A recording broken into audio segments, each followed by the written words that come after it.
அனைவருக்கும் வணக்கம்.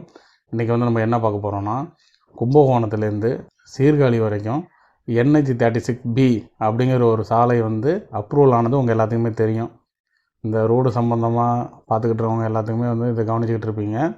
கிட்டத்தட்ட ஒரு 5 வருடங்கள் ஆயிடுச்சுங்க. 2019 இதுக்கு அனுமதி கொடுத்தாங்க. அப்போ நம்ம தமிழ்நாட்டை சேர்ந்த பொன் ராதாகிருஷ்ணன் அவர்கள் இது அனுமதி கிடச்சிச்சு. அப்படி இருந்தும் இன்னும் அந்த பணிகள் எந்த நிலையில் இருக்குது? ஏன்னா 5 வருஷத்தில் அதெல்லாம் கம்ப்ளீட் பண்ணியிருக்கணும். ஏன்னா அங்கே ஒரு பெரிய மேம்பாலங்கள் அது மாதிரி பெரிய ரிஸ்க்லாம் கிடையாது.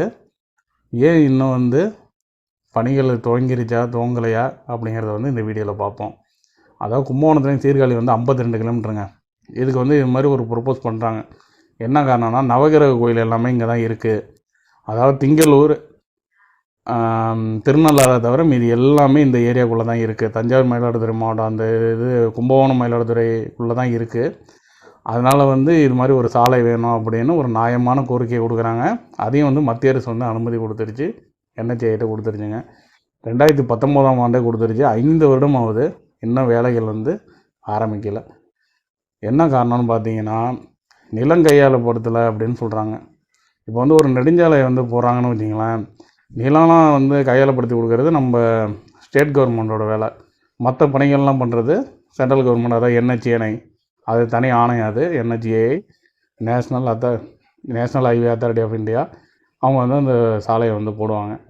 இதுதான் நடைமுறை. இப்போ என்ன ஆச்சுன்னா, நிலம் கையாளப்படுத்தலை அப்படின்னு சொல்கிறாங்க. நம்ம இப்போ சமீபத்தில் சீர்காழி பைபாஸ் வீடியோ எடுக்கிறதுக்கு போகும்போது அந்த வழியாக பார்த்தோம். அதாவது ஒரு வித்தியாசமான வழிங்க அது. இங்கேருந்து கும்பகோணத்துலேருந்து என்ன ஆகுது, வேப்பத்தூர்லேருந்து சூரியனார் கோயிலேருந்து பந்தநூல் குத்தாலம் ரோடு ஒன்று இருக்குங்கள, அதில் முள்ளுக்குடின்னு ஒரு வழியாக உள்ளே அப்படி ஒரு மாறி போதுங்க. திருமணஞ்சேரியை ஒட்டி நேராக இதுக்கிட்ட கோயில் 10 சீர்காழிக்கிட்ட போயிடுதுங்க. ஒரு அருமையான ப்ராஜெக்ட் உண்மையில் சொல்ல போனால். ஏன்னு பார்த்தீங்கன்னா, இந்த நவகிரகங்களுக்கு நம்ம மாநிலத்தில் மட்டும் இல்லை, அண்டை மாநிலங்கள்லேருந்து வராங்க, வட மாநிலங்கள்லேருந்து வராங்க. இங்கே தான் மெயினாக இருக்குது. அதனால் இதெல்லாம் ஒரு சிறப்பாக இருக்கணுங்கிறதுக்காக தான் இந்த சாலையை ப்ரொப்போஸ் பண்ணாங்க. அதுக்கப்புறம் என்னாச்சு, இந்த 5 வருஷ கேப்பில் இந்த நம்ம பழைய சாலை இருக்குது பாருங்கள், கும்பகோணம் மயிலாடுதுறை சாலை, அதை கொஞ்சம் அகலப்படுத்தினாங்க. ஆனால் ஒரு வழி சாலை தான். அதுக்கப்புறம் பூம்புகார் கல்லணை சாலையும் கொஞ்சம் அகலப்படுத்தினாங்க. இது 2 சாலையும் அகலப்படுத்துறதுனால இந்த சாலையை அப்படியே கண்டுக்காமல் விட்டுட்டாங்களா, இல்லை உண்மையிலே நிலம் கையாளப்படுத்துறதுல ஏதாவது பிரச்சனைகள் இருக்கா என்னன்னு சரியாக தரலாங்க. ஆனால் வேலைகள் எதுவுமே நடக்கிற மாதிரி தெரியல. அந்த பகுதி மக்கள்கிட்ட அப்படியே கேட்டோம். ஆமாங்க, இங்கே ஒரு ரோடு வருதுன்னு சொல்கிறாங்க, இன்னும் பணிகள்லாம் எதுவும் ஆரம்பிக்கலை.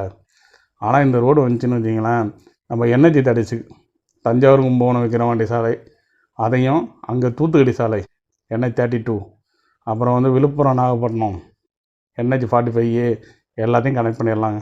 எல்லாத்தையும் ஒரே ரிங்காக கனெக்ட் பண்ணி ரொம்ப அருமையாக இந்த கும்பகோணம் அதுக்குள்ளெல்லாம் வராமையே நவகிரக கோயில்கள் அப்படியே சுற்றி பார்த்து அப்படியே போயிடலாம். அது ஒரு அருமையான சாலை. அதே மாதிரி கனரக வாகனங்கள் வருது பாருங்கள். இப்போ துறைமுகங்கள்லேருந்து வருது. எல்லாமே இந்த சாலையிலே தானே இப்போ வாகன நெருக்கடி, ரொம்ப மக்கள் தொகை அதிகமாக உள்ள இந்த டெல்டா பகுதியில் வாகன நெருக்கடி அதிகமாக இருக்கிறத இது மாதிரி சாலைகள் தான் சரி பண்ணணும். இதை அனுமதி கொடுத்த மத்திய அரசு தான் இப்போயும் அவங்களும் ஆட்சி பண்ணிக்கிட்டுறாங்க. அதனால் இந்த சாலை இதில் இன்னொன்று பார்த்திங்கன்னா, ரொம்ப மேம்பாலம் அது மாதிரிலாம் எதுவும் பெரிய வேலைகள்லாம் ஒன்றும் இல்லை. அதனால் இதை ஆரம்பித்தாங்கன்னா கொஞ்சம் ஈஸியாக முடிச்சிடலாம். இது என்ன ஆக போகுதுன்னு பார்ப்போம். இந்த சாலை மட்டும் வந்துருச்சுன்னா நம்ம இப்படி ஒரு எல் ஷேப்பில் கனெக்ட் பண்ணிக்கலாம். NH36லேருந்து இப்படி சீர்காழியில் NH32, NH45A அப்படி ஒரு ரிங் மாதிரி ஆகிடும்.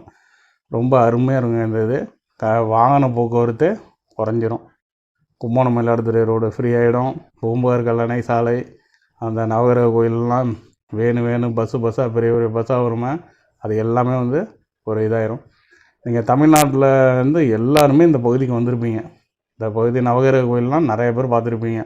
சூரியனார் கோயில், இது கஞ்சனூர் கோயில், சுக்கிரன் ஸ்தலம், அதுக்கப்புறம் புதன் ஸ்தலம் எல்லாமே இங்கே தாங்க இருக்குது. அதனால் இந்த ரோடு மட்டும் அமைஞ்சிச்சுன்னா இந்த பகுதி மக்களுக்கு இந்த கும்பகோணம் மயிலாடுதுறை பகுதி மக்களுக்கு மிகப்பெரிய வரப்பிரசாதம் அமைஞ்சிருங்க.